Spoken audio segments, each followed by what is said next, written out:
Italy Greece के बाद Europe का सबसे पुराना राष्ट्र है। इसका क्षेत्रफल लगभग 3,13,00 वर्ग किलोमीटर है, जो महाराष्ट्र राज्य के क्षेत्रफल से लगभग 5,000 वर्ग मीटर कम है। आधुनिक इटली 1860 में ही एक राज्य के रूप में स्थापित हो गया था, पर दूसरे विश्व युद्ध के बाद 10 जून 1946 को ही एक लोकतांत्रिक देश बना।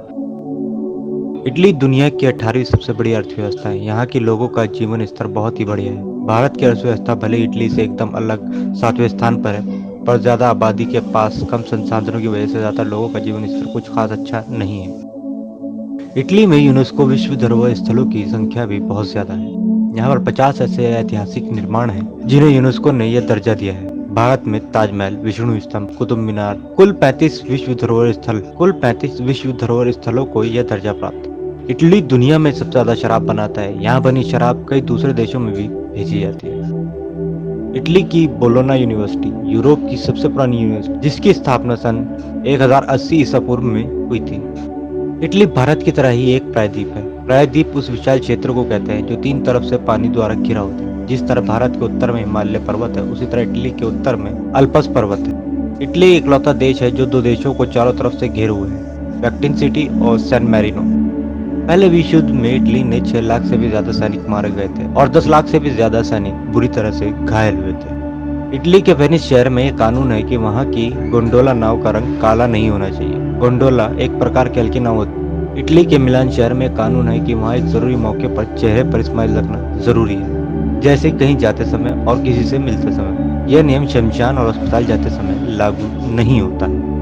इटली के एक शहर फाल्सियानो डेल मैक्सिको में मरना गैर कानूनी है। यहाँ आप अपनी मर्जी से मर भी नहीं सकते, क्योंकि यहाँ पर सारे कब्रिस्तान भर चुके हैं। इटली में एक आदमी को सिर्फ इसलिए गिरफ्तार कर लिया गया क्योंकि उसने पब्लिक प्लेस में स्कर्ट पहन रखी थी। इटली में एक रेस्टोरेंट है जो गुफा के अंदर बनाया गया है। विश्व की सबसे लंबी सुरंग इटली से होकर स्विट्जरलैंड तक जाती है। यह 57 किलोमीटर लंबा एक रेल मार्ग है जो अल्पस पर्वतों के नीचे से होकर जाता है। इसे बनाने में 17 साल से ज्यादा का समय लगा था। साल 2012 में इटली की एक अदालत ने कानून बनाया कि अगर कोई व्यक्ति किसी को नो बॉल्स कहता है तो उसे सजा के तौर पर जुर्माना हो सकता है।